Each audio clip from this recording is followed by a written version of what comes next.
The news had gone dark, but the room still seemed to hold a little of its noise. The construction boots were near the couch, dusty around the edges, laces loosened but not yet pulled free. Outside, a car passed. Somewhere farther down the street, a truck backed up with that small, sharp beep that always sounded too awake for the hour. It was 8:35 in the morning.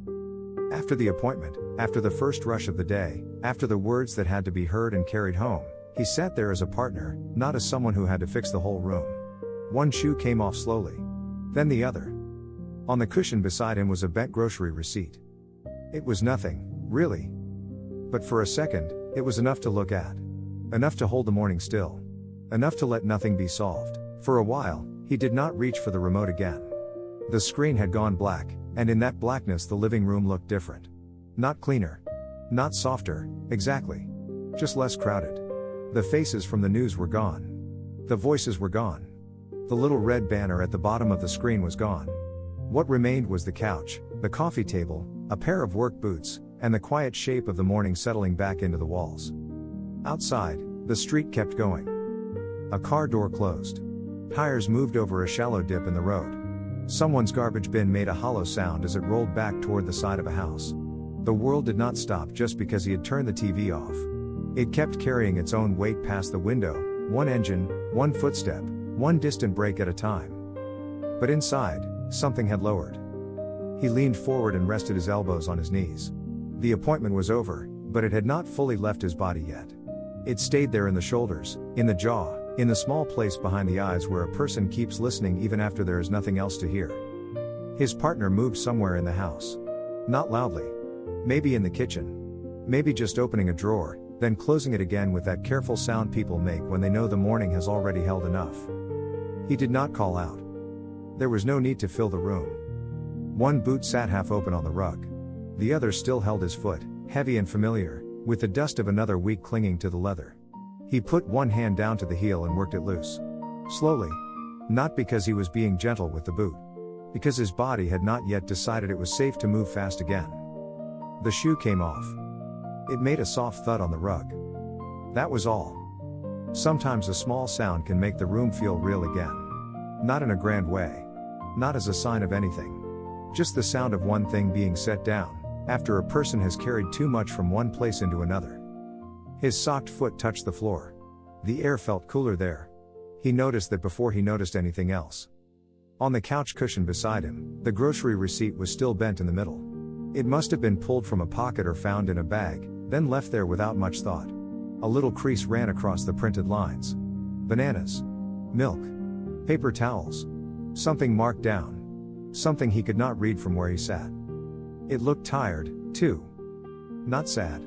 Not meaningful. Just used. The receipt had already done its small job. It had recorded the things someone brought home. It had held the proof of errands, prices, a stop made before or after something else.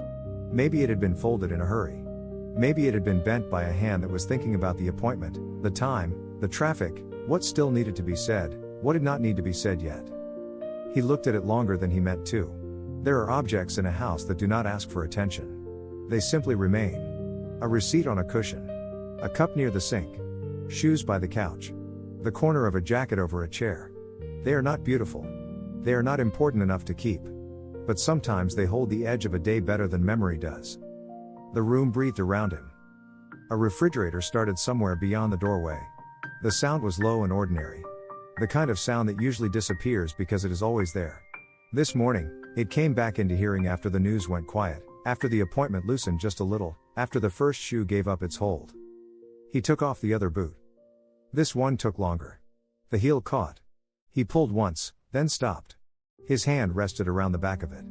For a moment, he just sat that way, bent forward, one foot still half inside the boot, the other flat on the floor, the bent grocery receipt beside him like a small piece of evidence that life was still made of plain things.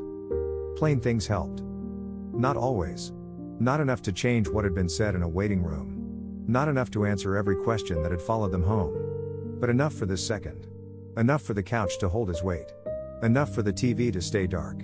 Enough for his partner to move quietly in another room without either of them having to become brave out loud. He pulled again. The boot came free.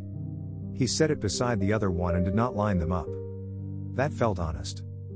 For a few minutes, nothing was improved. Nothing became clear. The appointment was still part of the morning. The bills still existed. The groceries still cost what they cost. The street outside still moved like it always did, with people going places, carrying coffee, turning corners, backing out of driveways, entering the day whether they were ready or not. But he was sitting down now. Both shoes were off. The receipt remained bent beside him, small and ordinary, holding no answer at all. And maybe that was why it helped. It did not ask him to understand the morning.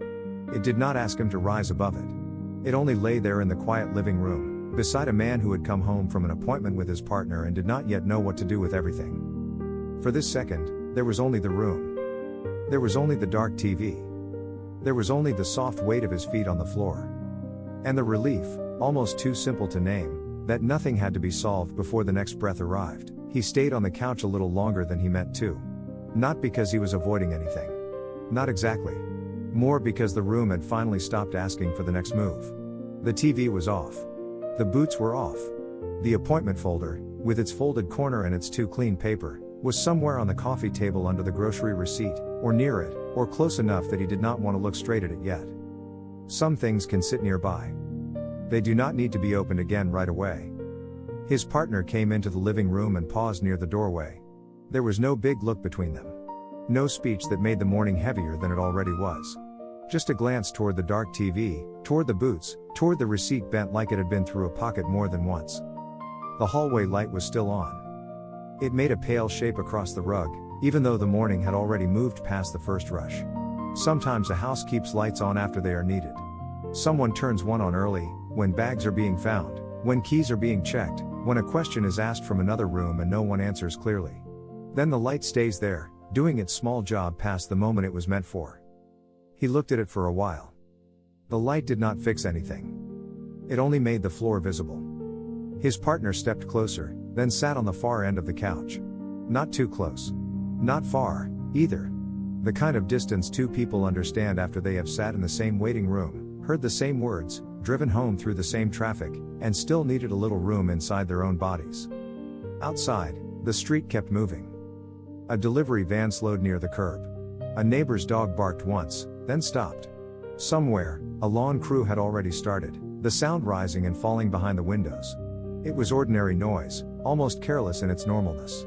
The kind of sound that can feel strange after an appointment, because the world seems to continue as if it did not notice anything had changed inside one small car, one small living room, one quiet pair of people. He rubbed one hand over his knee. There was dust in the crease of his work pants. Fine pale dust from job sites, from lumber, from concrete, from rooms that were not finished yet. He had worn the same pants to the appointment because there had not been time to become another person first. That was how many days happened. Work stayed on the clothes. Worry stayed in the shoulders. Errands stayed in the pockets.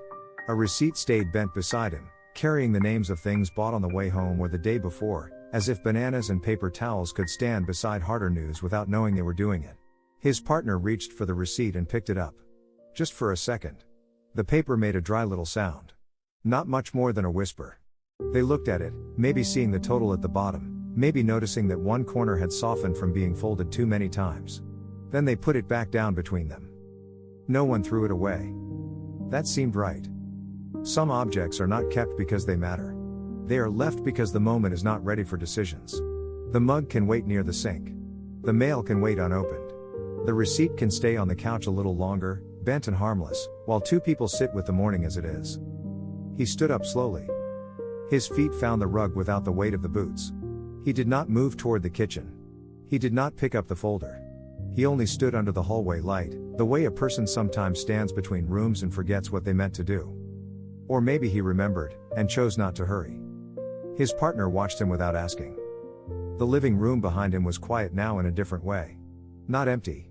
Not peaceful in the clean, finished sense. The couch cushion still held the shape of where he had been sitting. The dark TV still faced the room. The boots leaned apart, not lined up, dust visible on the sides. The receipt lay where it had been placed back down, small and wrinkled and entirely unable to explain anything. That helped more than it should have. Because everything else had a name. The appointment had a name. The forms had names. The questions had names. The things that might happen next had names people used carefully, as if careful words could make them easier to carry. But the receipt was only a receipt. The hallway light was only a light. The rug under his feet was only the rug.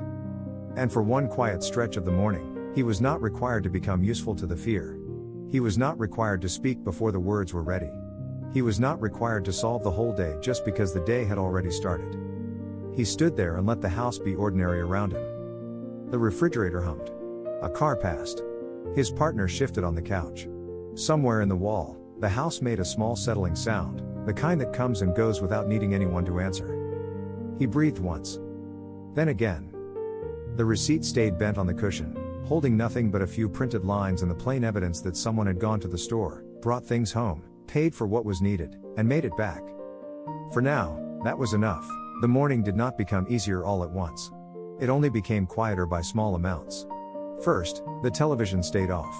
Then the street sounds began to separate from each other. The lawn crew farther down the block. A car passing too quickly over a patch in the road. A door somewhere closing with the light clap of ordinary life.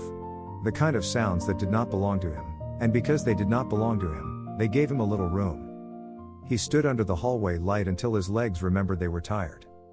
Then he sat back down. His partner had gone quiet on the other end of the couch. Not asleep. Not busy. Just quiet in the way a person becomes quiet when the day has already asked them to be careful. One hand rested on their lap. The other hand was near the bent grocery receipt, not touching it now, but close enough. There were things they could have said. There were plenty of them. They could have talked about the appointment, or the next appointment, or whether the wording on one paper meant more than the doctor had said out loud. They could have talked about what to tell someone later. They could have named the worry and passed it back and forth until both of them were worn thin by it. But they did not. Not yet. The living room held the space between them without making it strange. That was one kindness of a familiar room. It knew how to hold two people who had no clean sentence ready. It knew the shape of their evenings, their shoes by the couch, their quiet arguments, their tired laughter, their takeout containers, their half-folded blankets, their mornings when one person left early and the other one remembered to turn off a lamp. It had held them before. Now it held this, too. He looked toward the window, but not through it. The blinds were partly open, making thin lines of light across the floor. Dust moved inside one stripe, visible only because the room had slowed enough for it to be seen. The smallness of it almost steadied him. Dust in the light. Boots on the rug.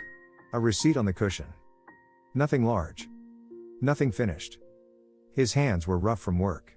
There was a small nick near one knuckle, not fresh, not worth mentioning. He noticed it when he opened his hand and let it rest on his thigh. All week, those hands had lifted boards, held tools, measured corners, pulled at tape, carried things from truck beds into half-built rooms. At the appointment, the same hands had held still. That was harder in its own way. Sometimes staying still takes a different kind of strength. Not the kind anyone praises. Not the kind that looks like doing. More like sitting in a chair while someone speaks carefully, and feeling your body want to stand up, fix something, move something, carry something, because carrying is what it knows. But there was nothing to carry in that room except the words. Now there was this couch. There was his partner beside him. There was the receipt. He reached for it, then stopped before his fingers touched the paper. For some reason, leaving it there felt better. It could remain between them, bent in the middle, plain and unimportant. The ink had begun to fade in places. The total at the bottom was turned partly under. A grocery store logo showed at the top, creased through one corner. It was the kind of thing that usually ended up in the trash without anyone remembering it. This morning, it stayed. Maybe because it belonged to a part of life that still knew what to do. Buy milk. Bring home fruit. Replace the paper towels. Put the bags on the counter. Tear the receipt from the pocket and leave it somewhere without thinking. Small tasks, small proofs, small returns. There was comfort in something that simple. His partner shifted and leaned back into the couch.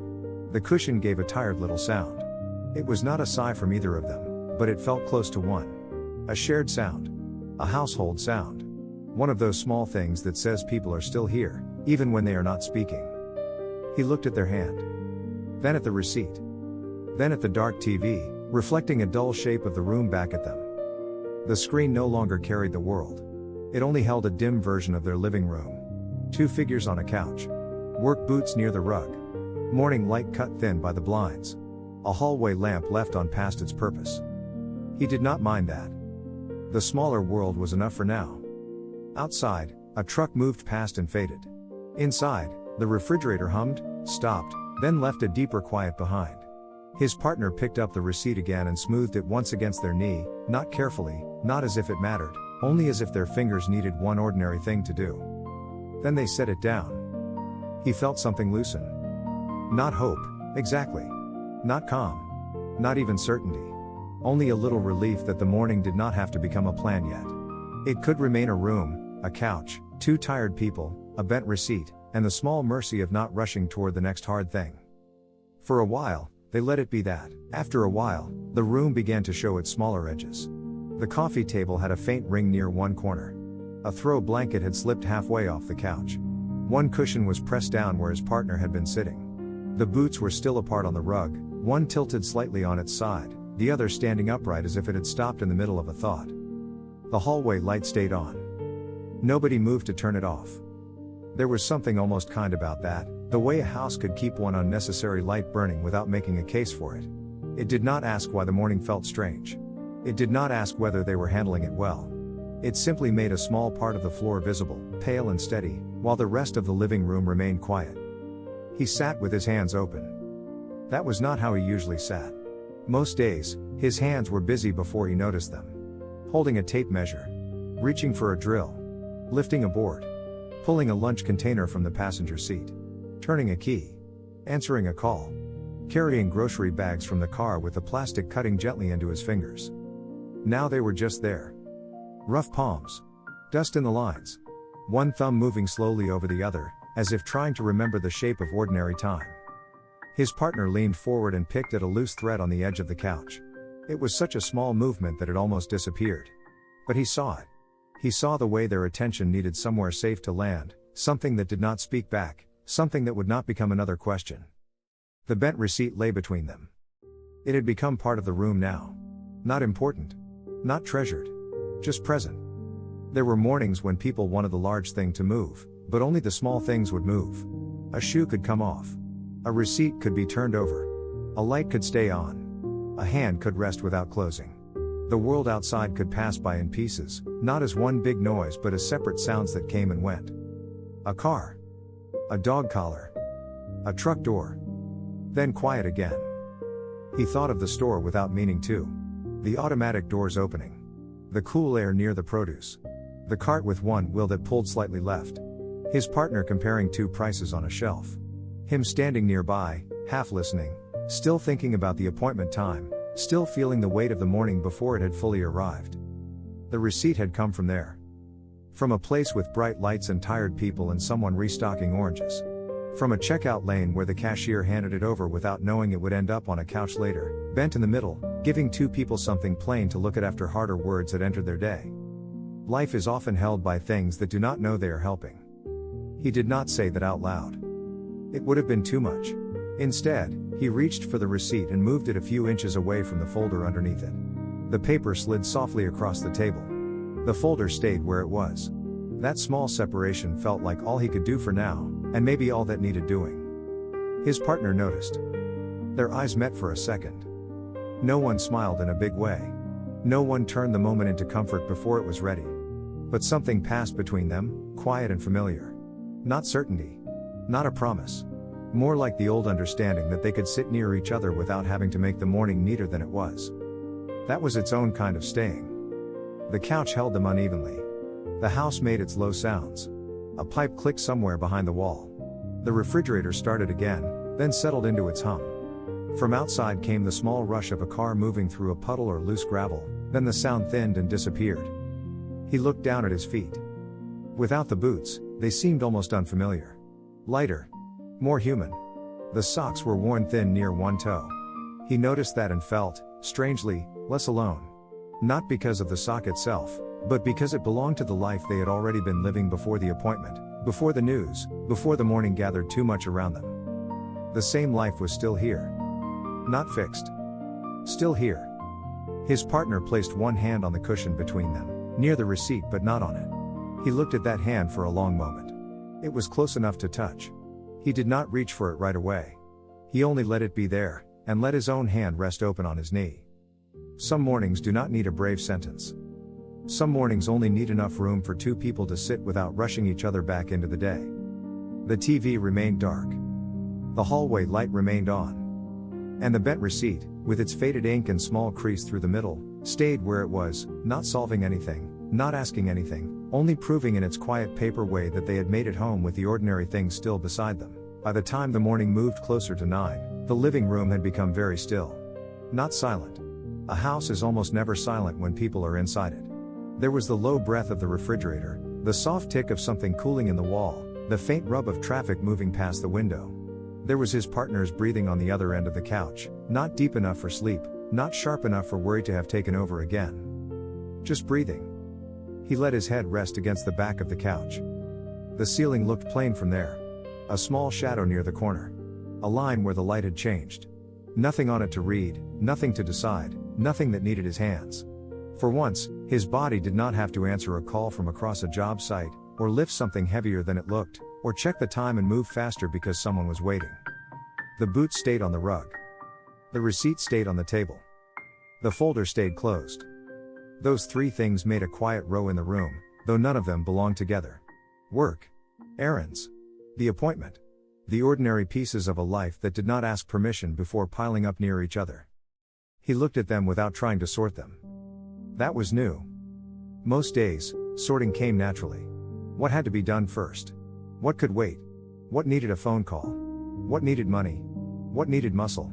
What needed the kind of steady face people expected from him, even when he was tired under it? But this second did not seem to ask for any of that. His partner shifted, and the couch moved slightly beneath them both. The small motion traveled through the cushion and reached him before any words did. He turned his head a little. They were looking down at the bent grocery receipt, one finger near the crease, not smoothing it now, only resting close. He knew that kind of closeness. The way a hand stays near something when a person needs one harmless place to land. Outside, someone laughed once on the sidewalk, then the sound passed. A car started. The engine coughed, settled, then pulled away. The street kept taking people into their day. Work trucks, school drop-offs, coffee cups, errands, messages unanswered, all of it moving as if movement were the only language morning knew. Inside, they did not move. That was enough movement for now. He thought of the appointment again, but it came differently this time. Not as a blow. More like a paper placed on a table. Still there. Still real. But not filling the whole room. The words could wait closed inside the folder. The questions could wait for another cup of coffee, another hour, another breath that did not have to explain itself. His socks pressed lightly into the rug. He noticed the worn place near the toe again and almost smiled, though it did not quite become a smile. That small worn thread had been with him through days that had no special name. Early starts. Late returns. Grocery stops. Quiet drives. A hand on his partner's shoulder in a kitchen doorway. A bill paid on the last possible day. A sandwich eaten too quickly in a truck. The same feet had carried him through all of that. Now they were allowed to rest. His partner picked up the receipt one more time. They folded it along the crease, then opened it again, almost absent-mindedly. The paper had softened. It would probably be thrown away later. Maybe today. Maybe tomorrow. Maybe it would sit under the folder until someone cleaned the table and made the room look more like itself again. But not yet.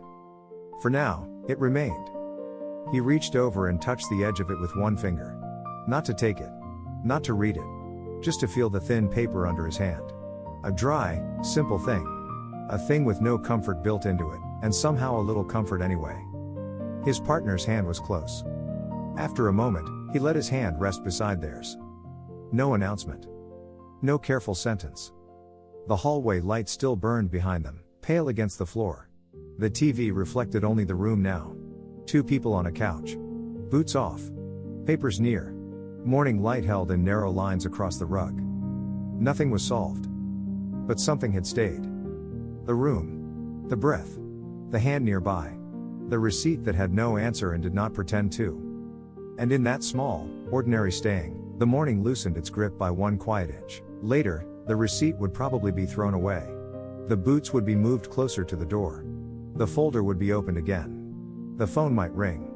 The day would ask what days ask, in its ordinary, persistent way. But not in that moment. In that moment, the living room held only what it could hold. A dark television. A hallway light left on. The quiet street beyond the window. Two people sitting near each other after words they had not yet found a place for. His hand stayed beside his partner's hand. The receipt lay between them, bent and soft from being carried too long. It was such a small thing. Still, it helped. Not because it changed the morning. Not because it explained what came next. It helped because it belonged to the part of life that was still here. Milk. Paper towels. Shoes off. A breath. A room. Nothing solved. Enough space to stay.